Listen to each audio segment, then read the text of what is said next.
नमस्ते, राधे राधे प्यारे बच्चों। स्वागत है आपका अपने चैनल ज्ञानवीर में।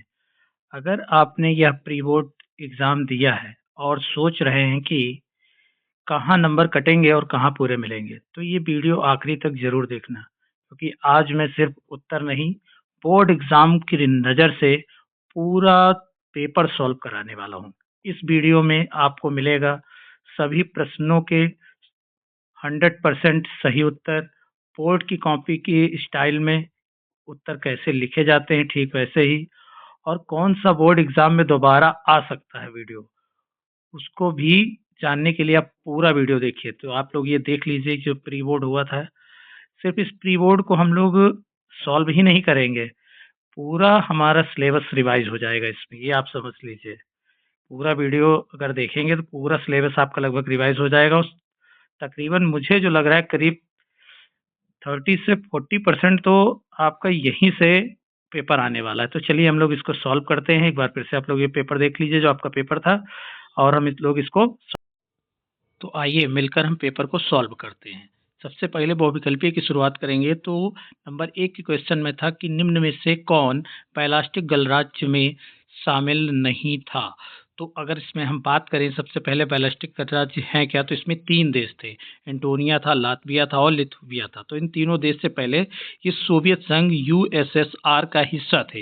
ये देश पैलेस्टिक गणराज्य सागर के तट पर स्थित है, जॉर्जिया कास्कस क्षेत्र से स्थित है और इसका बैलिस्टिक क्षेत्र से कोई भी संबंध नहीं है। तो आपको पहले ही पता चल जाएगा अब कि आपका सही उत्तर यहाँ पर क्या होने वाला है। तो सही उत्तर जो आपका होगा वो जॉर्जिया होगा। ठीक है, तो आइए दूसरे क्वेश्चन की तरफ बढ़ते हैं। तो दूसरा क्वेश्चन जो आपका है वो यूरोपीय संघ के झंडे में कितने सितारे हैं। तो आइए आप ध्यान से देखिए, ये है आपका यूरोपीय संघ का झंडा। तो आप लोग देख लीजिए, ये है आपका यूरोपीय संघ का झंडा और आपके सामने इसमें कितने सितारे दिख रहे हैं। तो इसमें 12 सितारे दिख रहे हैं। तो हमारा सही उत्तर हो जाएगा 12 सितारे। ठीक है, और साथ ही साथ हम ये भी समझेंगे कि यह जो 12 सितारे आपको दिखाई देते हैं, किसी देश की संख्या से इसका कोई या सदस्यों से इसका कोई संबंध नहीं है। तो यूरोपीय संघ की स्थापना कब हुई थी, तो इसकी स्थापना हुई थी 1993 में मैजेस्टिक संधि से मानी जाती है। याद करने की ट्रिक अगर आप बात करें तो यूओ फ्लैग इक्वल टू हमेशा याद रखेंगे 12 सितारे। और उसके बाद हमारा तीसरा क्वेश्चन है, निम्नलिखित में से कौन सा देश दक्षिण एशिया में शामिल नहीं था। तो दक्षिण एशिया में भारत, पाकिस्तान, बांग्लादेश, श्रीलंका, ठीक है, भूटान और मालदीव आते हैं, लेकिन अफगानिस्तान को भौगोलिक रूप से मध्य एशिया से जोड़ा जाता है। हालांकि सार्क का सदस्य होने के बावजूद इसे सामान्यतः दक्षिण एशिया में नहीं जोड़ा जाता है। तो इसका जो सही उत्तर होगा वो आपका अफगानिस्तान हो जाएगा। एक बार आप लोग यहाँ पे मैंने मैप लगाया है, आप लोगों को मैं मैप दिखाता चलता हूँ, आप लोग मैप देख लीजिए। और ये है आपका, ठीक है, तो आप यहाँ पर देखते चलेंगे तो यहाँ पर ये अफगानिस्तान भौगोलिक क्षेत्र से टच नहीं हो पा रहा है अच्छे से। ठीक है, तो इसलिए इसको यहाँ पर जोड़ा नहीं जाता है। ठीक है, तो आपके अगले क्वेश्चन की तरफ चलते हैं। तो आपका अगला क्वेश्चन होगा 4 नंबर, आईएसआई किस देश का खुफिया अभिकरण है। तो आईएसआई अगर बात करें तो ये पाकिस्तान, बांग्लादेश, अफगानिस्तान, श्रीलंका। तो इसका सही उत्तर हो जाएगा पाकिस्तान। कैसे होगा, आइए इसको समझते हैं। आईएसआई का पूरा नाम जान लेते हैं। तो इसका नाम है इंटर सर्विसेज इंटेलिजेंस है। यह पाकिस्तान की सबसे शक्तिशाली खुफिया एजेंसी मानी जाती है। ठीक है, ये सीधे पाकिस्तान सेना के अधीन कार्य करती है। और ठीक ऐसा ही एक संगठन भारत में भी है जो भारत के लिए ये सब काम करता है, तो वो है रॉ। ठीक है, और पाकिस्तान से याद रखेंगे आईएसआई। ठीक है, तो आपका अगला क्वेश्चन देखेंगे। अगला क्वेश्चन आपका यहाँ पर है कि 1992 में पृथ्वी सम्मेलन का आयोजन किस शहर में हुआ था। ठीक है, तो सबसे पहले हम अपना समझ लेते हैं कि पृथ्वी सम्मेलन है क्या। तो यह पृथ्वी सम्मेलन जो है पर्यावरण से संबंधित है, और यह जो है सम्मेलन ब्राजील में आयोजित हुआ। इसे UNCED, united national conference of environment and development भी कहा जाता है। इसमें एजेंडा 21 की बात भी की गई थी उसी समय पर, और इसकी जलवायु परिवर्तन से वैश्विक समझौते हुए थे। तो मेमोरी अगर आप देखें, टिप के लिए याद रखना चाहें तो अर्थ प्लस रियो 1992। तो हम यहाँ पर जब बात करेंगे तो यह ब्राज़ील के किस शहर में हुआ था? तो ये रियो द जेनेरियो में यह हुआ था। आप लोग इसकी पिक्चर भी देख सकते हैं, ये आपके सामने लगी हुई है। आइए अगले क्वेश्चन की तरफ चलते हैं। तो अगला क्वेश्चन है हमारा, रज़ागार का संबंध किस देशी रियासत से जोड़ा जाता है? सबसे पहले जानेंगे रज़ागार था क्या? तो रज़ागार निज़ाम की एक अर्धसैनिक सेना थी। सेना की बात अगर करें तो एक आर्मी टाइप का था। इसका उद्देश्य क्या था? तो इसका उद्देश्य था हैदराबाद को भारत में मिलाने से रोकना था, जिसके तहत तत्कालीन रक्षा मंत्री सरदार वल्लभ भाई पटेल जी ने ऑपरेशन पोलो चलाकर 1948 में हैदराबाद में इसका विलय करा लिया, क्योंकि इसमें यह जो रज़ागार की आर्मी थी, ठीक है, हैदराबाद की, यह पूरी तरह जो है परास्त हो गई थी और ये आकर के तब जाके हमारा देश ऐसे बना। याद करने की ट्रिक सबसे अच्छी है, यही बात है, हैदराबाद रज़ाकार ऑपरेशन पोलो। तो आपका इसमें सही जो उत्तर होगा वो ए हो जाएगा कि हैदराबाद। नेक्स्ट क्वेश्चन आपका देखेंगे। तो नेक्स्ट क्वेश्चन है आपका, योजना आयोग के स्थान पर बनाई गई संस्था कौन सी है? तो हम लोग इसको जानेंगे कौन सी संस्था है। तो सभी लोग जानते हैं योजना आयोग जो पहले था उसका नाम नीति आयोग है। तो इसका आपका सही उत्तर हो जाएगा नीति आयोग। लेकिन जानेंगे नीति आयोग कब बना? तो नीति आयोग की स्थापना 1 जनवरी 2015 को हुई थी। कब हुई थी? 1 जनवरी 2015 को। इसका पूरा नाम क्या है? तो इसका पूरा नाम है national institution of transforming India. यह सरकारी संघवाद को बढ़ावा देता है। तो अगर प्लानिंग से इसका संबंध जानेंगे तो ये प्लानिंग सीधे किस में बदल गया? नीति आयोग में। इससे हम इसको याद रख सकते हैं। तो आपका क्वेश्चन यहाँ पर क्या होगा? नीति आयोग। और अगर आपको यह वीडियो अच्छी लग रही हो और इसमें जो मैं फैक्ट बता रहा हूँ ये आगे एग्जाम में जब आपको और एक से आपके कई क्वेश्चन तैयार हो रहे हैं। इसी तरह हम 8वां क्वेश्चन अगर लेंगे तो भारत में बैंकों का राष्ट्रीयकरण किस पार्टी की सरकार ने किया? तो आप सभी को पता होना चाहिए कि जब इंदिरा गांधी जी प्रधानमंत्री थी तब इन्होंने 1969 में 14 बड़ी बैंकों का राष्ट्रीयकरण इन्हीं के समय में हुआ था, इन्होंने ही किया था। तो यह अब किसने कराया था? प्रधानमंत्री इंदिरा गांधी जी ने कराया था। ठीक है, और इसका उद्देश्य क्या था? कि गरीबों तक बैंकिंग सुविधा पहुंचाना। कब? 1969 इंदिरा गांधी। ये आप याद रखेंगे। कितनी बैंकें? 14 बैंकें। तो यह पार्टी कौन सी थी? अब हमारे प्यारे बच्चे पहले से ये बात जानते हैं, तो ये होगा कांग्रेस। वेरी गुड, बहुत अच्छे। चलिए अब हम चलते हैं क्वेश्चन नंबर 9 की तरफ। संपूर्ण क्रांति का जनक किसे कहा जाता है? तो संपूर्ण क्रांति का जनक किसे कहा जाता है? तो सबसे पहले संपूर्ण क्रांति थी क्या, उसके बारे में हम लोग जानेंगे। तो संपूर्ण क्रांति क्या थी? संपूर्ण क्रांति का नारा 1974 के बिहार आंदोलन में दिया गया। अब इसको दिया किसने? तो इसको दिया था जयप्रकाश नारायण जी ने। इसका उद्देश्य था राजनैतिक, सामाजिक और आर्थिक सुधार था। इसे जेपी आंदोलन भी कहा जाता है। तो जेपी से आप जयप्रकाश नारायण जी को याद कर सकते हैं। संपूर्ण क्रांति इक्वल टू क्या हो जाएगा?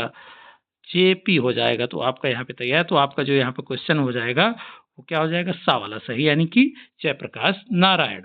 अगला क्वेश्चन हम चलेंगे। तो अगला क्वेश्चन है हमारा, मंडल आयोग की सिफारिशें किस वर्ष लागू की गई? तो मंडल आयोग की सिफारिशें किस वर्ष लागू की गई? तो अगर इसकी बात करेंगे तो आप सबसे पहले ये जानेंगे कि मंडल आयोग था क्या? तो मंडल आयोग अन्य पिछड़ा वर्ग के आरक्षण की बात करता था, जिसे शॉर्टकट में ओबीसी कहा जाता है, अदर बैकवर्ड कास्ट कहा जाता है।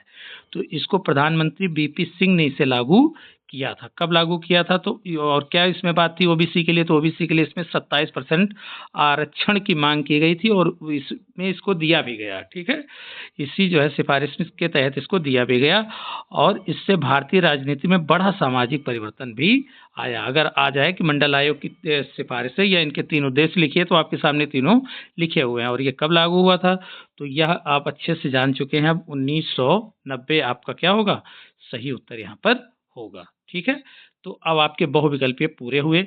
अब हम लोग चलते हैं अति लघु उत्तरीय प्रश्नों की तरफ। ठीक है, तो आपका जो सबसे पहला प्रश्न है बहुविकल्पीय का 11 नंबर का जो प्रश्न है वो है, द्वितीय विश्व युद्ध के बाद विश्व व्यवस्था की कोई 2 विशेषताएं बताइए। तो 2 विशेषताओं की अगर हम बात करेंगे, तो सबसे पहली विशेषता क्या होगी? सबसे पहली विशेषता है कि द्वितीय विश्व युद्ध के बाद 2 ध्रुवीय विश्व व्यवस्था का उदय हो गया, ठीक है? और इसी में अमेरिका और सोवियत संघ 2 प्रमुख शक्ति बने। यानी अगर आप पहला पाठ आप पढ़ते हैं, तो आपका पहला पाठ ही है 2 ध्रुवीयता का अंत। तो उसमें हम 2 ध्रुवीयता का मतलब समझते हैं कि विश्व में 2 महाशक्तियों का होना। तो इसी तरीके से हम इसकी दूसरी विशेषता अगर द्वितीय विश्व युद्ध के बाद की बात करेंगे, तो संयुक्त राष्ट्र संघ यानी यूएनओ की स्थापना हुई, जिसका उद्देश्य विश्व में शांति और सुरक्षा बनाए रखना था, क्योंकि तुरंत विश्व युद्ध हुआ था और उसी समय ये सब जो है शांति की ज़रूरत भी थी। तो आपका क्वेश्चन नंबर 12 की तरफ अगर हम चलेंगे, तो क्वेश्चन नंबर आपका 12 क्या होगा? तो क्वेश्चन नंबर 12 आपका है कि यूरोप के 2 देशों के नाम बताइए जो सुरक्षा परिषद के सदस्य हैं। तो आपको सबको पता है सुरक्षा परिषद में कुल कितने 5 सदस्य हैं। याद करने का तरीका क्या मैंने बताया था आप लोगों को, पहले भी बता दिया था कि रूस का फेस यानी रूस, फ्रांस, अमेरिका, चाइना और इंग्लैंड, इंग्लैंड जिसे हम ब्रिटेन भी कहते हैं। तो आपके यहाँ पर 2 प्रमुख स्थायी सदस्य हो जाएंगे, ब्रिटेन और फ्रांस, ठीक है? तो ब्रिटेन और फ्रांस हो जाएंगे। फिर 13 नंबर क्वेश्चन आपका, संयुक्त राष्ट्र संघ के 2 महासचिवों का नाम बताइए। तो कई महासचिव हुए, लेकिन हम यहाँ 2 की बात करेंगे। तो 2 में सबसे पहले पर हो जाएंगे कोफी अन्नान और वान की मोन, जबकि वर्तमान कौन है? एंटोनियो गुटरेस जी हैं, ठीक है? और 14 नंबर पे हम बात करेंगे, तो चिपको आंदोलन, चिपको आंदोलन किसके द्वारा चलाया गया, ठीक है? तो चिपको आंदोलन जो है और कहाँ कब प्रारंभ हुआ? तो चिपको आंदोलन का प्रारंभ आप सभी को पता है, उत्तराखंड के एक महान व्यक्ति थे सुंदरलाल बहुगुणा जी, ठीक है? अब ये चिपको आंदोलन इसे कहते क्यों हैं? तो चिपको आंदोलन इसे इसलिए कहते हैं कि पर्यावरण की संरक्षा के लिए सुंदरलाल बहुगुणा जी और इनके साथियों ने क्या किया कि पेड़ों को बचाने के लिए जाकर के पेड़ों को पकड़ लिया, यानी उससे चिपक गए, इसलिए इसको चिपको आंदोलन भी कहा जाता है। अगला 15 क्वेश्चन जो आपका है वो यह है, भारत में किन्हीं 2 धार्मिक समुदायों के नाम बताइए। तो धार्मिक समुदाय आपके कौन-कौन से हैं भारत में? अल्पसंख्यक जो है समुदायों की बात करेंगे, तो क्या है 15 नंबर में ये है कि भारत के किन्हीं 2 धार्मिक अल्पसंख्यक समुदायों के नाम बताइए। तो पहला तो आपका है मुस्लिम, सिख, ईसाई और ये सब हो जाएँगे, लेकिन आपसे 2 ही पूछा गया है तो आप 2 लिखेंगे, मुस्लिम और ईसाई। तो ये भी आपका 15 नंबर भी यहाँ पर हो गया। अब 16 नंबर की बात करेंगे, तो 16 नंबर क्वेश्चन है कि ऐसी 2 रियासतों के नाम बताइए जिनका भारत में विलय सैन्य पद्धति के द्वारा किया गया। तो अभी आप लोगों ने पहले ही ऑब्जेक्टिव में एक पढ़ा था कि जो है ऑपरेशन पोलो के तहत हैदराबाद का किया गया, तो ठीक वैसे ही जूनागढ़, ठीक है, दूसरा हो जाएगा, यानी कि पहला हमारा क्या हो जाएगा? पहला ये हो जाएगा और दूसरा हमारा जूनागढ़ हो जाएगा। अब 17 नंबर की बात करेंगे, तो 17 नंबर क्वेश्चन में देखें, तो भारत में नियोजन के किन्हीं 2 उद्देश्यों का उल्लेख कीजिए। तो भारत में नियोजन, नियोजन का मतलब क्या होता है? नियोजन का मतलब है कि सुव्यवस्थित कर लेना, ठीक है? नियोजित हो जाना, यानी तो भारत में नियोजन के 2 उद्देश्यों का क्या काम था? तो एक तो आर्थिक विकास को बढ़ावा देना, यानी जब भारत देश आज़ाद होता है उसके बाद, तथा सामाजिक और आर्थिक समानताओं को कम करना। तो 17 नंबर का आंसर यहाँ पर ये हो जाएगा।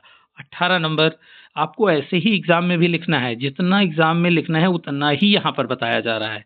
ये सबसे अच्छी बात है, तो आपको ये पूरा अच्छे से समझ लेना चाहिए।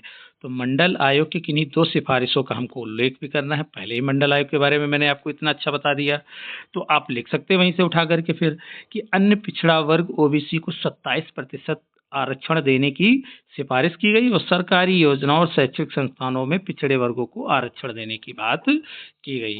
तो मुझे पता है आप सबको बहुत अच्छे से समझ में आ रहा है, इसलिए आप चैनल को लाइक करेंगे और सब्सक्राइब करेंगे, तथा आप चाहें तो इसको शेयर भी कर सकते हैं ताकि और बच्चों का भी इसमें फ़ायदा हो जाए। तो अगला जो हमारा 19 नंबर है, तो 19 नंबर में है, भारत एवं चीन की अंतर्राष्ट्रीय सीमा पर स्थित किन्हीं 2 राज्यों के नाम बताइए। तो 2 राज्यों के नाम, तो जैसा मैंने उधर आपको दिखाया ही था, तो मैप दिखाया था, ठीक है? तो अगर उसके हिसाब से चलेंगे, तो आपके अरुणाचल प्रदेश और लद्दाख मैंने इसमें लिखा है, वैसे तो कई देश आपके हो जाते हैं, कई राज्य हो जाते हैं, ठीक है? तो आइए अब 20 नंबर क्वेश्चन की तरफ बढ़ते हैं। उत्तर प्रदेश के किन्हीं 2 क्षेत्रीय राजनीतिक दलों के नाम बताइए। तो इस पे कई बच्चों ने गलतियाँ कर देते हैं कि क्षेत्रीय दल नहीं समझ रहे। तो क्षेत्रीय दल का मतलब होता है कि पार्टियाँ, किसकी बात की जाती है इसमें? तो इसमें पार्टियों की बात की जाती है, ठीक है? तो पार्टियाँ आपकी अगर उत्तर प्रदेश में बात करें जो केवल प्रदेश स्तर का ही चुनाव लड़ती हैं, उन्हें क्षेत्रीय पार्टी कहा जाता है। तो नंबर 1 पे आप भी जानते हैं क्या है? समाजवादी पार्टी और दूसरे पे क्या है? बहुजन समाज पार्टी। तो ये नंबर मैं उनके हिसाब से नहीं बता रहा हूँ, मैं आपको क्वेश्चन के हिसाब से बता रहा हूँ कि एक नंबर हमने लिख दिया यहाँ समाजवादी पार्टी और दूसरी लिख दी बहुजन समाज पार्टी, ठीक है? तो ये आपके क्षेत्रीय दल हो गए, समाजवादी पार्टी और बहुजन समाज पार्टी। तो हमारा ये वीडियो यहीं पे समाप्त होगा। आगे जो हम लोग हैं, वो क्वेश्चन करने वाले हैं लघु उत्तरीय, ठीक है? क्योंकि वीडियो बहुत लंबा हो रहा है, तो हम उसको दोबारा से शूट करके आपके पास भेजते हैं। ठीक है बेटा, धन्यवाद। राधे राधे। चैनल को सब्सक्राइब करें अगर आपको अच्छा लग रहा हो, और अगली वीडियो फिर